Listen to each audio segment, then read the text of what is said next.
Orang yang bersangkutan ketika mengingini sesuatu atau merindukan sesuatu, punya motivasi tertentu untuk datang ibadah, itu motivasinya akurat atau tidak. Khotbah apapun sudah mereka dengar, seminar apapun pernah diikuti, tapi kalau sikap hatinya keliru, tidak ada perubahan apapun. Oke, salam sejahtera buat orang-orang percaya yang ada di manapun Anda berada yang sedang melihat konten ini. Saat ini saya berkesempatan untuk mengantar Pastor Stephen untuk mengisi sebuah pelayanan di Jakarta. Nah, sambil kami dalam perjalanan, kami ingin ngobrol santai, sharing firman, dan saya akan mengajukan beberapa pertanyaan kepada Pastor Stephen seputar kehidupan orang percaya dan juga gereja pada umumnya. Oke, nah ini Pastor Stephen ada sedikit pertanyaan. Di dalam gereja itu ada beragam kehidupan orang percaya dengan level atau tingkat kepercayaan yang berbeda-beda.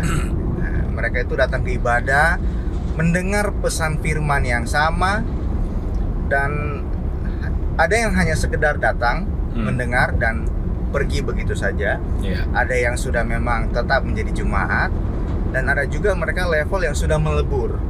Nah, pertanyaannya adalah kenapa bisa ada perbedaan-perbedaan seperti ini? Ada yang mereka sudah lama datang ke gereja, tapi dia hanya ingin datang, yang penting sekedar datang ke ibadah hari Minggu dan pulang.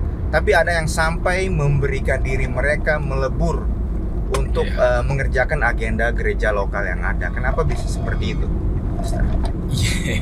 Memang masing-masing orang kan punya motivasi dan tujuan yang berbeda-beda ya. Setiap orang punya ekspektasi yang beragam. Setiap orang punya kerinduan yang berbeda-beda. Bahkan kalaupun ada orang yang bilang, oh saya punya kerinduan mencari Tuhan. Ini bobot kerinduan yang satu dengan orang yang lain itu lain-lain, beda-beda. Sehingga ya mau tidak mau kita akan mendapati Tuhan hanya akan memuaskan, Tuhan hanya akan memberikan apa yang memang dicari, diingini oleh orang yang bersangkutan. Nah, tinggal masalahnya orang yang bersangkutan ketika mengingini sesuatu atau merindukan sesuatu, punya motivasi tertentu untuk datang ibadah, itu motivasinya akurat atau tidak. Karena kalau tidak akurat ya istilahnya kamu sudah mendapatkan apa yang kamu cari, which is belum tentu itu yang menjadi kerinduan hati Tuhan, dan belum tentu itu yang sebetulnya Tuhan ingin berikan. Jadi kita memang perlu sekali untuk terus sebagai pemimpin ya khususnya ya, kita perlu untuk terus menyelaraskan kecenderungan hati jemaat untuk betul-betul mencintai Tuhan, mencintai kebenaran, sehingga saat mereka datang ibadah itu tujuannya satu, tujuannya jelas.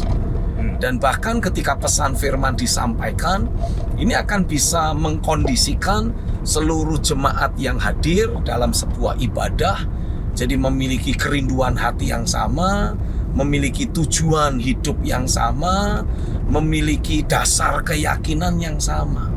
Karena kalau saya boleh bilang, tugas kita sebagai para pemimpin atau gembala di sebuah gereja lokal, berapapun jumlah jemaat yang ada, kita itu harus bisa membawa mereka semua menjadi satu. Satu tujuan, satu dasar keyakinan, satu kerinduan hati. Pokoknya harus dibawa menjadi satu.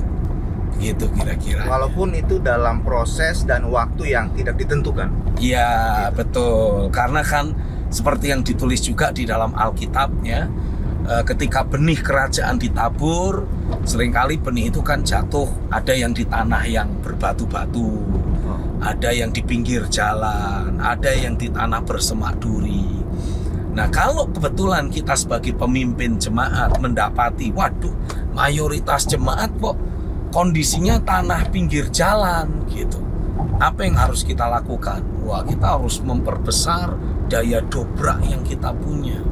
Istilahnya ya, lahan tanah hati jemaat ini perlu dibajak, perlu dibuldoser dulu bahkan. Jadi kita perlu harus membawa jemaat ini sering-sering mengalami perjumpaan dengan Tuhan. ya khususnya lewat penyembahan, kita mendoakan mereka. Jadi frekuensi hidup yang membuat mereka tidak bisa menangkap apa yang menjadi suara Tuhan karena konsep pikirnya masih manusiawi dan duniawi, ini betul-betul dibongkar, dihancurkan sepenuhnya, sehingga akan mulai muncul tanah hati yang baik. Ya, tanah hati berbatu-batu, tanah hati bersemak duri, ini juga sama. Ini kondisi tanah hati jemaat yang tidak siap untuk menerima taburan firman kerajaan. Sehingga kehidupan kerohanian mereka ya masih begitu-begitu saja. Bisa bertahun-tahun. Jemaat itu punya tanah hati pinggir jalan, bersemak duri, atau mungkin bahkan berbatu-batu. Dan tidak ada perubahan apapun. Khotbah apapun sudah mereka dengar, seminar apapun pernah diikuti. Tapi kalau sikap hatinya keliru, cilaka sudah. Iya.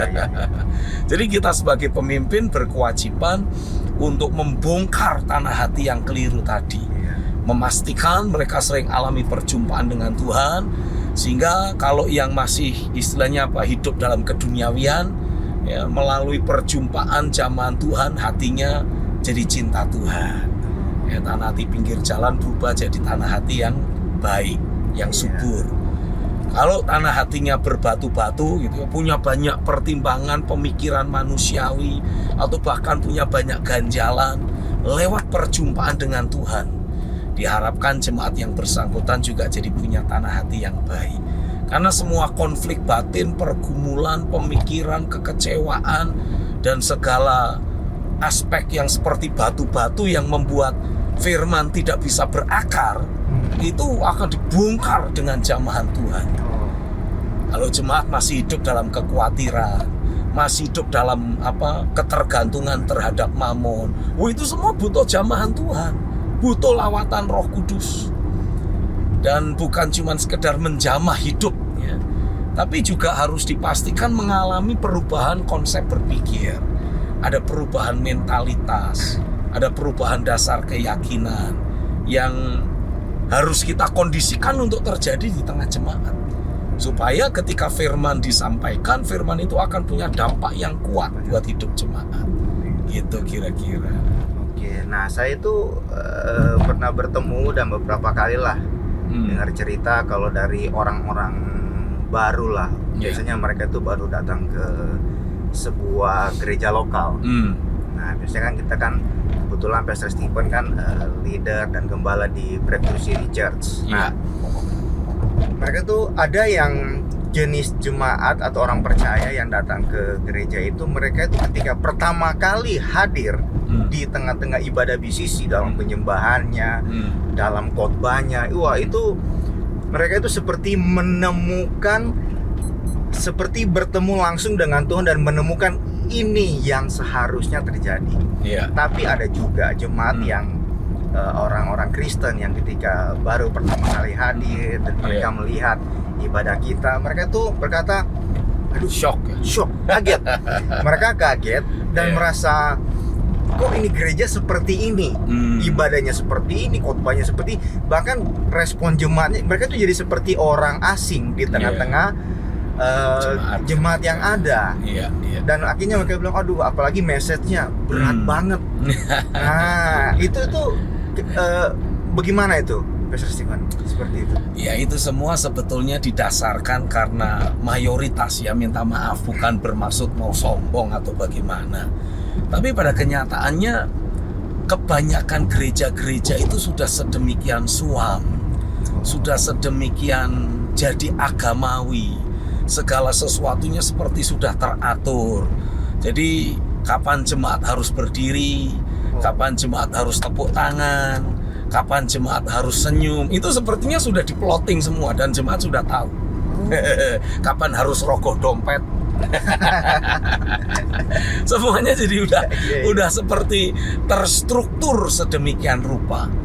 Sementara kalau kita di BCC, kita betul-betul secara pribadi, saya sendiri terus melakukan perlawanan terhadap segala bentuk manifestasi roh agamawi yang mengkondisikan orang menjadi familiar dengan sebuah ibadah atau terhadap realita hadirat Tuhan. Oh, itu terus saya perangi. Roh agamawinya itu. Roh agamawinya itu. Sehingga sebagai akibatnya akan terus terjadi ada dinamika rohani. Ada manifestasi pekerjaan roh yang membuat jemaat hatinya itu jadi sedemikian antusias, meluap-luap, berkobar-kobar. Bahkan penyembahan pun kita bukan cuma sekedar menyanyikan lagu pujian, ya. Tapi kita mempergunakan lirik dari lagu pujian itu untuk kita berkata-kata kepada Tuhan dan untuk kita membuat deklarasi di alam roh.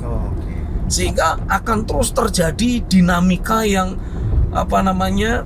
terus berlangsung di tengah-tengah jemaat. Tidak hanya sekedar begitu aja. Bukan hanya sekedar nyanyi, bukan hanya sekedar dengar khotbah, atau kalau dari sisi orang-orang yang terlibat pelayanan, bukan hanya sekedar main musik, bukan hanya sekedar memimpin pujian, bukan hanya sekedar bicara dan khotbah. Tapi kita betul-betul mengkondisikan jemaat terhubung secara langsung dengan dinamika dan pekerjaan serta realita dari Roh Kudus sendiri. Itu yang kita terus lakukan. Nah, memang adalah orang-orang yang begitu datang, syok. Iya. Tapi ya enggak apa-apa. Kan istilahnya ya kalau terbiasa di sebuah suasana yang hening, tenang, istilahnya selama ibadah kalau ada pulpen jatuh aja seluruh gereja akan langsung tahu, istilahnya begitu. Dan tiba-tiba ada di sebuah ibadah yang penuh dengan dinamika, dengan keantusiasan, orang bisa jantungan memang. Jadi kalau ada dari saudara yang merasa kaget ini dengan ibadahnya di BCC, tenang aja, biasain aja, sering-sering saja datang ibadah atau ikut join lewat Zoom. Nanti lama-lama pasti terbiasa kok. Nanti malah kangen loh. Ketagihan lagi malah. Betul. Memang banyak yang bilang begitu, Pak Stephen. Jadi mereka datang, mereka masih melihat-lihat dulu.